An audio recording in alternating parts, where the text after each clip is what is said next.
আপনারা কারা কারা একা একা যখন নামাজ পড়েন, নফল হোক সুন্নত হোক বা ফরজ হোক, যখন নামাজ পড়েন প্রায় রাকাতে সূরা কুল হুয়াল্লাহ পড়েন কারা কারা? একটু হাত তোলেন তো।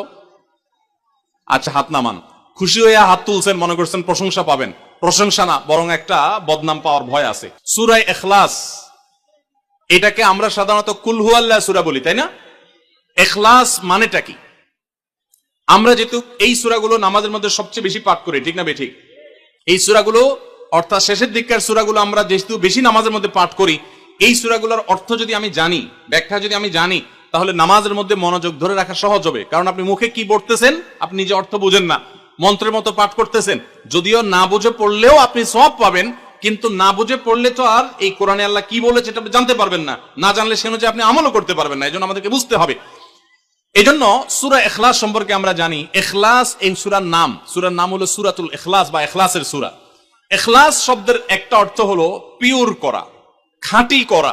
তার মানে আমাদের ইবাদতটা শুধু আল্লাহর জন্য হবে, খাঁটি হবে, এখানে কোনো ভেজাল অন্য কারোর জন্য সেটা হবে না।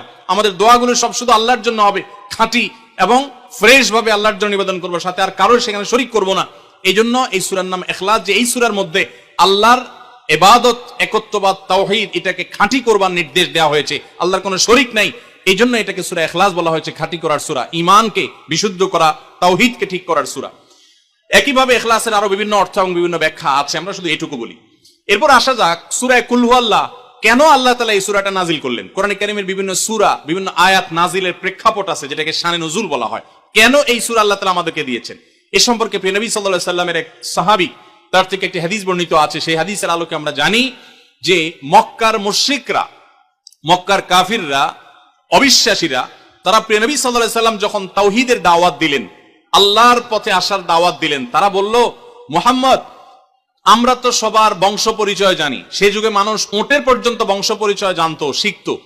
তো নবী সাল্লাল্লাহু আলাইহি সাল্লামকে তারা জিজ্ঞাসা করেছে, মুহাম্মদ, তোমার যে আল্লাহর কথা বলো, ঈমান আনার জন্য বলো, তোমার আল্লাহর বংশ পরিচয়টা একটু আমাদেরকে জানাও। মক্কার মুশরিকদের এরকম হাস্যকর দাবি শোনার পর প্রিয় নবী সাল্লাল্লাহু আলাইহি সাল্লামের প্রতি আল্লাহ তাআলা এই সূরা নাজিল করে তাদের এই প্রশ্নটা যে অবান্তর, আল্লাহ তাআলার যে কোনো বংশ পরিচয় নাই, আল্লাহর যে কোনো জন্মদাতা নাই, তিনি যে কোনো জন্মদাতার মুখাপেক্ষী নন, সে বিষয়টাকে আল্লাহ তাআলা বিশদভাবে এই সূরাতে বিবৃত করেছেন, বর্ণনা দিয়েছেন। এই জন্য ওই প্রেক্ষিতে এই সূরাটা নাজিল হয়েছে।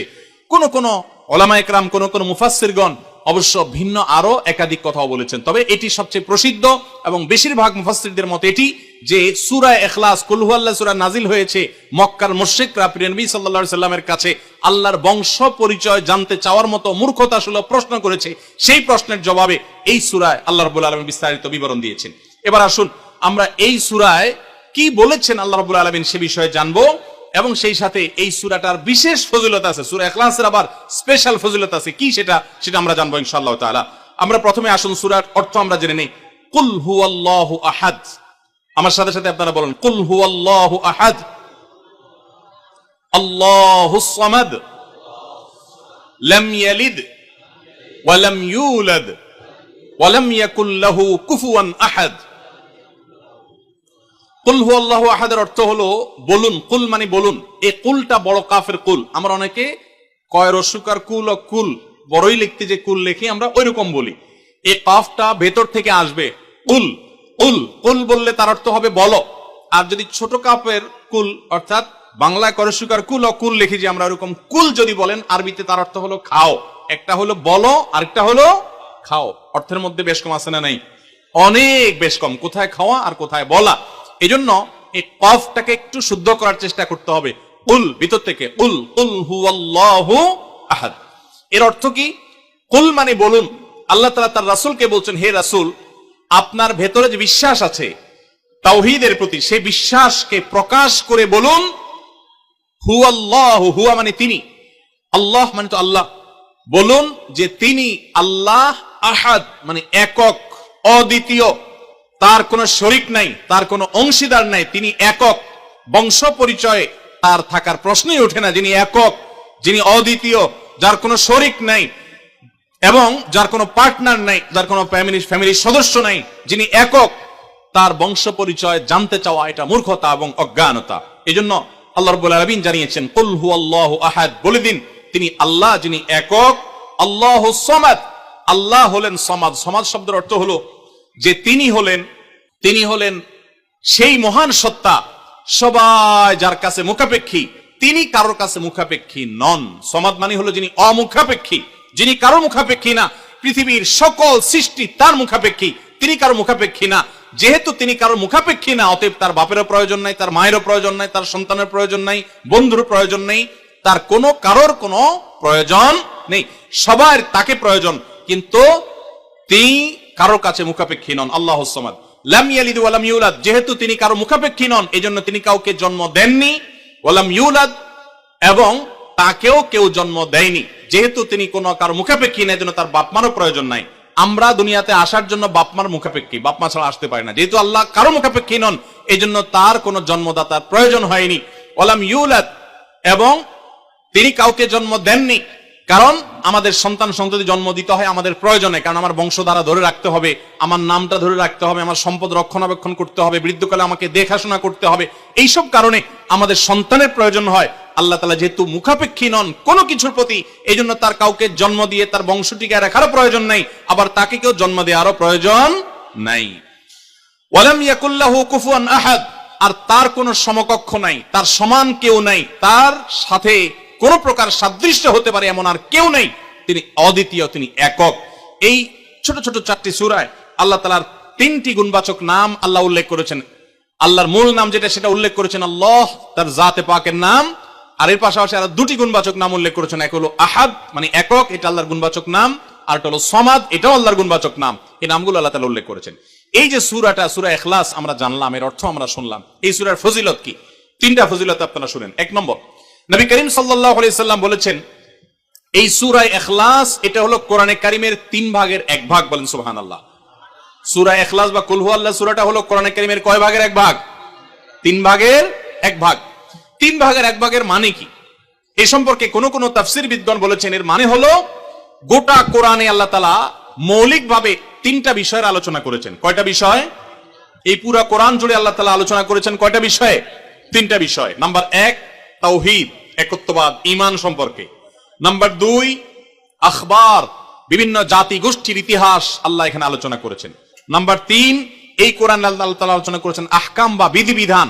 ঈমানটা মানুষের, বিশ্বাসটা মানুষের সবচেয়ে গুরুত্বপূর্ণ। বিশ্বাস মানুষকে পরিচালনা করে, জন্য কোরআনে এটার আলোচনা সবচেয়ে বেশি।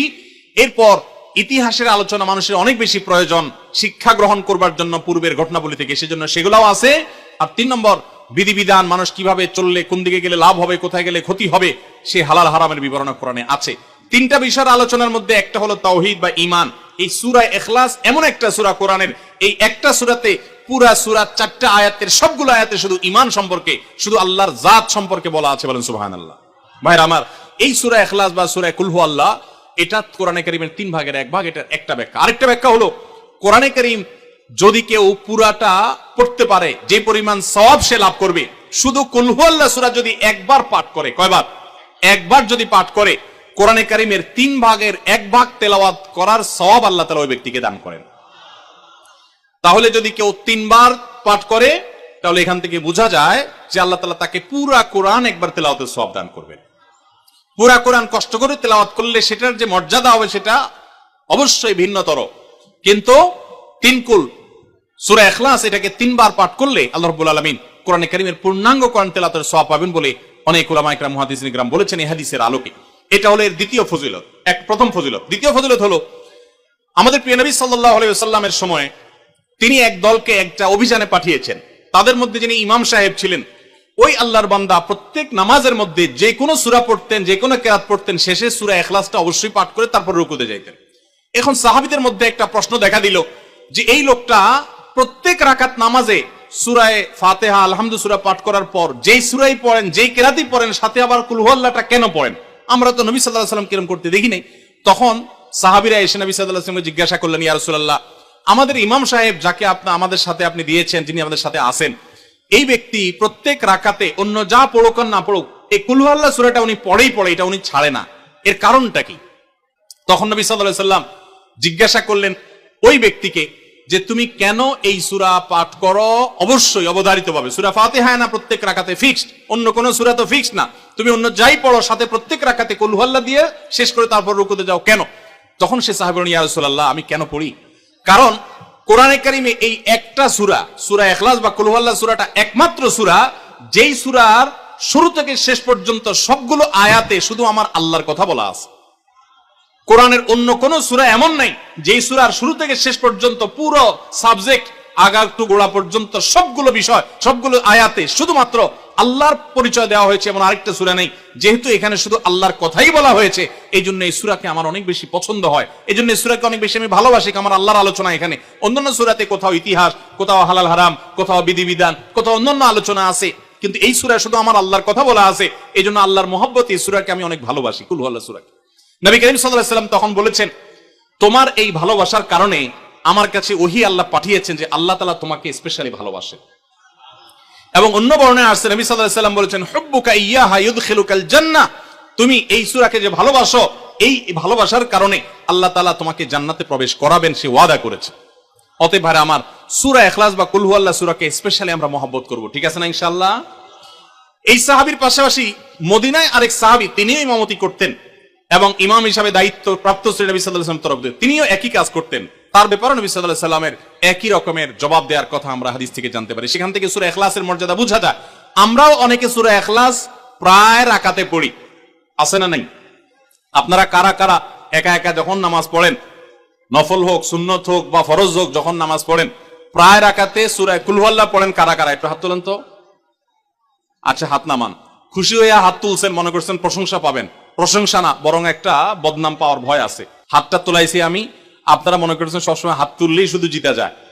দেখেন, যারা সূরা ইখলাসকে মহব্বত করে, এই যে ঘটনা আমরা শোনালাম নবী সাল্লাল্লাহু আলাইহি ওয়াসাল্লাম, এটা জেনে যে আমার আল্লাহর আলোচনা আছে এই সূরায়, অন্য কোনো আলোচনা নাই, আল্লাহর পরিচয় উল্লেখ করা আছে, আল্লাহর বৈশিষ্ট্য এবং ক্ষমতার উল্লেখ আছে, সেই মহব্বতে যদি কেউ সূরা ইখলাসকে মহব্বতের সাথে ধীরে ধীরে পড়ে, তাহলে তো তিনি অবশ্যই আল্লাহর কাছে বিশেষ মর্যাদা পাবেন, ওই সাহাবীর মতো আল্লাহর ভালোবাসা পাওয়ার। তবে আমাদের বেশিরভাগ মানুষ কুল হুয়াল্লাহ সূরা দিয়ে নামাজ পড়ে নামাজ শর্ট করার জন্য, ঠিক না বেঠিক? তাহলে এবার যদি আমি বলি কারা কারা নামাজ সংক্ষেপ করার জন্য কুল হুয়াল্লাহ সূরা দিয়ে নামাজ পড়েন, তাহলে দেখা যাবে হাত ওগুলো আবার উঠছে। তাহলে সংক্ষেপ করার উদ্দেশ্যে সূরা কুল হুয়াল্লাহ পড়লে সেটার কারণে আল্লাহর কাছে সওয়াব পাবেন না, বরং আপনার নামাজের মর্যাদা আরো কমবে। নামাজ কি সংক্ষেপে করতে হয় না লম্বা সময় নিয়ে করতে হয়? আমরা খাওয়াটা খুব ধীরে সুস্থে খাই, ঘুমটা খুব ঠান্ডা মাথায় যাই, কাজ কাম খুব ঠান্ডা মাথায় করি, শ্বশুরবাড়ি গেলে খুব আস্তে ধীরে যাই, সব কাজগুলো আমরা ধীরে সুস্থে করা পছন্দ করি। শুধু নামাজের বেলা আসলে, জিকির তসবির বেলা আসলে আমরা 4G 5G গতিতে, তুফান মেইলের গতিতে যত তাড়াতাড়ি সম্ভব করার চেষ্টা করি।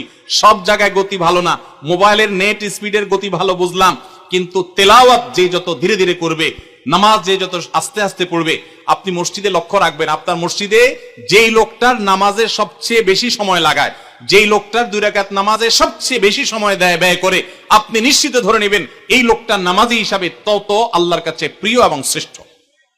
অতএব সময় নিয়ে নামাজ পড়বো তো ইনশাআল্লাহ। আমাদের অনেকেরই তাড়াহুড়া করে নামাজ পড়ার স্বভাব আছে ভাইরা, ভালো না এটা। যাই হোক, তো সূরা ইখলাস আমরা এটাকে সংক্ষেপ করার জন্য পড়বো না, মহব্বত করার জন্য পড়বো আজ থেকে, ঠিক আছে তো ইনশাআল্লাহ।